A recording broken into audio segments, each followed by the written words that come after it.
So hi, I'm Rishudit, and in today's video we are going to discuss the objectives of human resource management. The series of human resource management subject is going on this channel. So if you want to understand any other topic from this subject, human resources, then you may just go and check out the playlist. Complete playlist का link मैंने description box में डाल दिया है. So if you are new to this channel, you may subscribe so that you may get notified about all the upcoming videos related to human resource management and other business subjects as well. So let's just start discussing today's topic now. इससे पहले हमने video में बात किया था कि human resource management का meaning क्या होता है, नेचर क्या होता है, ठीक है, बेसिकली होता क्या है ह्यूमन रिसोर्स मैनेजमेंट. तो ह्यूमन रिसोर्स मैनेजमेंट होता है जहां पर ह्यूमन एलिमेंट मतलब जो भी लोग आपके ऑर्गेनाइजेशन में काम कर रहे हैं उन सब लोगों पे फोकस किया जाता है, उस ह्यूमन को रिसोर्स समझा जाता है और रिसोर्स समझ के उसको वेल मैनेज किया जाता है. वो आपका होता है human resource management, simply put. अब हम बात करेंगे कि अब उसकी जरूरत क्या है, ऑब्जेक्टिव्स क्या हैं, ठीक है, गोल्स क्या हैं पर्सनल मैनेजमेंट के या ह्यूमन रिसोर्स मैनेजमेंट, कुछ भी आप कह लीजिए. तो अब ये कहते हैं कि objectives of human resource management are to obtain maximum individual development. First it says that maximum individual development को हमने obtain करना है. मतलब कि यहाँ आप देखिए कि ये अब पर्सनल मैनेजमेंट में जब आप ह्यूमन रिसोर्स मैनेजमेंट में आ जाते हो पर्सनल मैनेजमेंट से, तो वहां पर लोगों पे इतना ज्यादा फोकस किया जाता है कि वो सबसे पहले किसको रख रहे हैं कि इंडिविजुअल का मैक्सिमम डेवलपमेंट करो. अगर जो भी लोग आपके ऑर्गेनाइजेशन में काम कर रहे हैं, अगर वो इंसान जो काम कर रहा है वो इंडिविजुअल, उसको आपने इतना अच्छे से डेवलप कर दिया, उसकी लर्निंग स्किल्स को इतना अच्छा बना दिया, वो इतना ग्रो अगर कर जाएगा, तो उसके बाद वो ऑर्गेनाइजेशन के ऑब्जेक्टिव्स को चुटकी में अटेन कर लेगा. उसके बाद ये कहते हैं कि दूसरा ऑब्जेक्टिव क्या है ह्यूमन रिसोर्स मैनेजमेंट का, to attain desirable working relationship between employer and employees and employees and employees. अब एम्प्लॉइज का एम्प्लॉइज के बीच में भी और एम्प्लॉइज का एम्प्लॉयर से भी, जो भी उनको एम्प्लॉइज को हायर कर रहे हैं, तो उनके बीच में इतने अच्छे कोडियल रिलेशनशिप्स होने चाहिए, वर्किंग रिलेशनशिप्स होने चाहिए कि प्रोडक्टिविटी की वो बातें करें, उनमें एक कोऑपरेशन हो, कोऑर्डिनेशन हो, and to effect the moulding of human resource as contrasted with physical resource. हम यूजुअली क्या होता है कि ऑर्गेनाइजेशन में फिजिकल रिसोर्सेज पे इतना ज्यादा ध्यान दे दिया जाता है, जो भी आपके रिसोर्सेज अदर रिसोर्सेज होते हैं जैसे मशीनरीज हैं, मेथड्स हैं, इंस्ट्रूमेंट्स हैं, फिनेंस है, आपका कुछ भी मनी, तो जो भी 4Ms आपके रिसोर्सेज होते हैं उन सबको फिजिकल रिसोर्सेज पे इतना ज़्यादा ध्यान दे दिया जाता है, जबकि कोई ये नहीं सोचता कि उन सबको, इन सब रिसोर्सेज को अल्टीमेटली यूटिलाइज किसने करना है, ह्यूमन रिसोर्स ने, लोगों ने, ठीक है. लोग ही तो फिनेंस को मैनेज करेंगे, फिनेंस को यूज करेंगे, लोग ही मशीनरीज को यूटिलाइज करेंगे, लोग ही इंस्ट्रूमेंट्स को यूज करेंगे. तो ह्यूमन रिसोर्स को आप इस तरीके से मोल्ड करें, इस तरीके से डेवलप करें, ग्रो करें कि वो इफेक्टिवली एंड एफिशिएंटली यूटिलाइज कर सके इन बाकी सारे रिसोर्सेज को. I hope this is clear. तो ये थे आपके ऑब्जेक्टिव्स ह्यूमन रिसोर्स मैनेजमेंट के. इन बात करते हैं पॉइंट टू पॉइंट, जो भी आपके बुक्स में आपको ऑब्जेक्टिव्स देखने को मिले थे वो मैंने अभी बेसिक इंट्रो दिया था आपको ऑब्जेक्टिव्स का. नेक्स्ट अगर हम आउटलाइन करें डिफरेंट डिफरेंट ऑब्जेक्टिव्स को, तो first and most important is to procure or to acquire right types of personnel for right jobs at the right time. अब यहाँ पर तीन चीजें आ जाती हैं. First is right type of personal. Right type of personal से क्या मतलब है, देखिए, जिसको भी आप, अब सपोज आप फाइनेंस मैनेजर को हायर कर रहे हो या सिंपल किसी ब्लू कॉलर वर्कर को हायर कर रहे हो, तो वो आपका राइट टाइप ऑफ पर्सनल होना चाहिए. ऐसा ना हो कि आप सीएफओ को हायर कर रहे हो और उसके पास जो डिग्रीज हैं या उसके पास जो एक्सपर्टीज है वो फाइनेंस में है ही नहीं, ठीक है. आप स्ट्रैटेजिक ऑफिसर को अगर हायर कर रहे हो, तो उसके पास स्ट्रैटेजी मेकिंग का एक्सपीरियंस हो, स्ट्रैटेजी एग्जीक्यूशन को वो अच्छे से जानता हो. तो राइट टाइप ऑफ पर्सनल का मतलब क्या है कि बिल्कुल जैसा इंसान हमें जिस पर्टिकुलर जॉब के लिए, जिस पोजीशन के लिए चाहिए, वही इंसान राइट टाइप ऑफ पीपल हो, राइट जॉब पे हो. ऐसा ना हो कि डिफरेंट जॉब पे आपने उसको अपॉइंट कर दिया और उसका एक्सपर्टीज किसी और जॉब पे है, और राइट टाइम पे उसको हायर करना बहुत जरूरी है, ठीक है. Next is to provide right kind of training to personnel to increase their productivity. अब ऐसा नहीं कि उनको एक बार आपने हायर कर लिया कि मुझे सीएफओ चाहिए था, जो बंदा मैंने हायर किया उसके पास सीए भी है, सीएफए भी है, और उसके पास से 20 ईयर्स ऑफ एक्सपीरियंस भी है फिनेंस में. तो ऐसा नहीं है कि बस अब हो गया, वो अच्छे से प्रोडक्टिवली काम करेगा ऑर्गेनाइजेशन में आके. ऐसा भी हो सकता है कि आपको टाइम टू टाइम उनको ट्रेन करना पड़े, ठीक है, क्योंकि हर ऑर्गेनाइजेशन के डिफरेंट डिफरेंट मेथड्स होते हैं, अलग प्रोसीजर्स होते हैं, अलग तरीके होते हैं काम करने के, और अलग गोल्स होते हैं. तो आपको उनके अकॉर्डिंग उनको पर्टिकुलर स्पेसिफिक ट्रेनिंग भी देनी पड़ेगी डिफरेंट डिफरेंट टाइम पे, और राइट काइंड ऑफ ट्रेनिंग उनको प्रोवाइड करनी पड़ेगी just to increase their productivity and efficiency.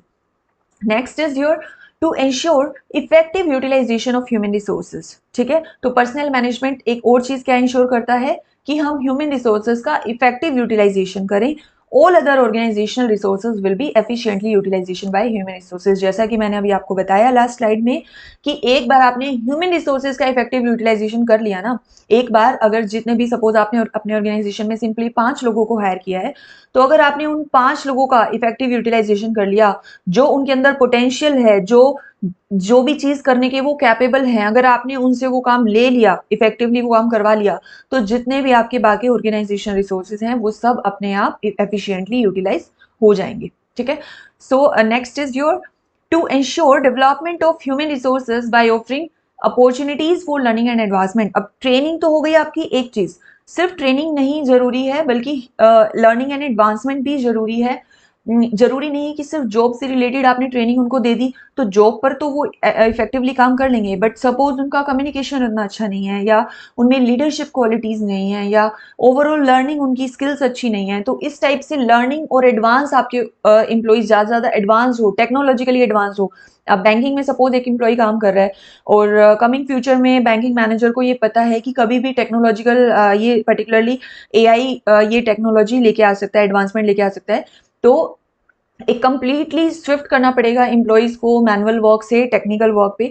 तो उनके अंदर पहले से आप उनको उतना एडवांस बना दें, उतना उनके अंदर लर्निंग क्रिएट कर दें उस टेक्नोलॉजी के लिए कि जैसे ही वो मार्केट में आए तो बाकी कॉम्पिटिटर्स जब वो लर्न कर रहे होंगे तब आप परफॉर्म कर रहे होंगे। ठीक है, तो लर्निंग और एडवांसमेंट इसलिए जरूरी है ताकि आपके ह्यूमन रिसोर्स जो है वो आपका इतना पावरफुल बन जाए, इतना स्ट्रॉन्ग बन जाए कि वो जब भी अपॉर्चुनिटी आए, जब भी उसको कहीं पे भी उसको परफॉर्म करने की जरूरत पड़े तो वो इफेक्टिवली परफॉर्म कर सके। Next is to identify and satisfy the needs of individuals by offering various monetary and non-monetary rewards। अब ऐसा नहीं है कि आप सिर्फ अपने एम्प्लॉइज को सैलरी प्रोवाइड कर रहे हो, हर महीने आपने उनको 50,000 पकड़ा दिए एंड दैट्स इट। नो, ऐसा नहीं होना चाहिए। आपको कॉन्टिन्यूसली एचआर को कॉन्टिन्यूसली देखना पड़ता है to look after the needs of individuals की। इंडिविजुअल की नीड्स क्या है, वो सोशल नीड्स भी हो सकती हैं, कुछ नॉन मनीटरी नीड्स भी हो सकती हैं।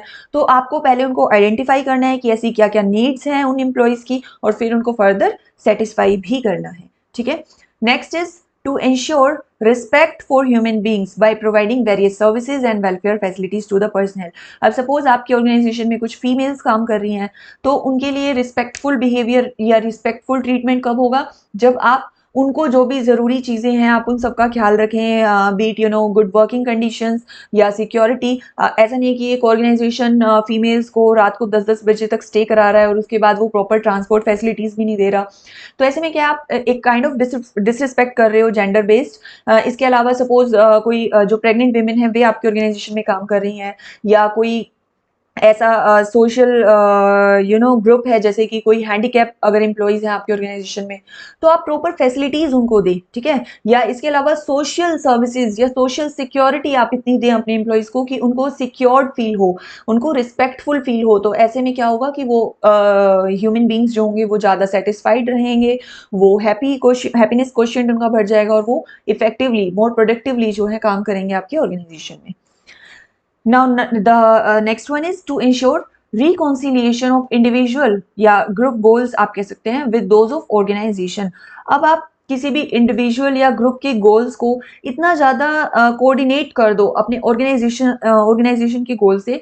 कहने का मतलब ये कि अगर आप एक सिंपल शॉप पे भी अगर 2 लोग आपकी शॉप पे काम कर रहे हैं, छोटी सी शॉप है आपकी, उस पे 2 लोग काम कर रहे हैं, अब आप उन 2 लोगों को भी इस तरीके से मोटिवेट करें, इस तरीके से कन्विंस करें, आप उनको ये बात समझा दो कि अगर दुकान का प्रॉफिट हो रहा है तो आपका भी प्रॉफिट होगा, अगर दुकान अच्छा काम करेगी तो आपको भी उससे बेनिफिट मिलेगा।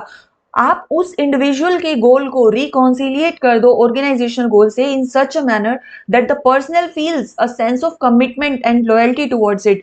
अब वो जो बंदा है, वो जो 2 लोग काम कर रहे हैं आपकी शॉप में, वो काम से बचेंगे नहीं, वो एक सेंस ऑफ कमिटमेंट फील करेंगे। अब वो कमिटेड फील करेंगे, उनको ये लगेगा कि अगर हम अच्छा काम करेंगे, अगर दुकान पे प्रॉफिट होगा तो उससे हमारा भी पर्सनल बेनिफिट होने वाला है। इसी टाइप से आपकी कमीशन बेस्ड जॉब्स भी होती हैं जिन पे अच्छा काम करने पे या एक टारगेट से एक्स्ट्रा परफॉर्म करने पे उनको एक्स्ट्रा इंसेंटिव्स मिलते हैं, कमीशन मिलता है। तो उससे क्या होता है कि वो एक सेंस ऑफ कमिटमेंट लेकर के आता है। ठीक है, और वो काम कौन करेगा? HR management. किसका ऑब्जेक्टिव है ये? एचआर मैनेजमेंट का। Now, this is to achieve and maintain high morale among employees in the organization by securing better human relations. तो lastly क्या कहता है कि आप basically maintain करके रखें high motivation या you can say high morale among the employees to secure better human relation. ठीक है, by securing better human relations. So this was all about the objectives of human resource management. I really hope आपको समझ आ गया होगा आज का ये topic. So if you like this video, you found this informative, then you may please go and like this video. You may comment down, and if you have any other confusion related to this topic, you may just comment. And thank you for watching.